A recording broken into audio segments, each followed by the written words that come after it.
So we have a bulb out, the low beam, on our 2019 International Day Cab tractor here. You can see it's on the passenger side. Let's get it changed out. So you get the hood opened up here, and right under here is where the bulbs are.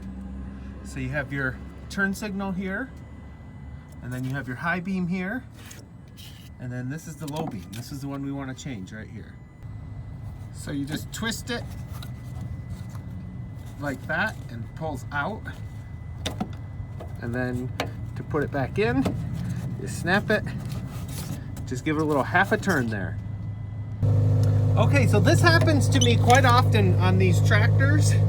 I went to change it. This is why I always have the bulb on. I turn the lights on because oftentimes all it actually needs is a little shake.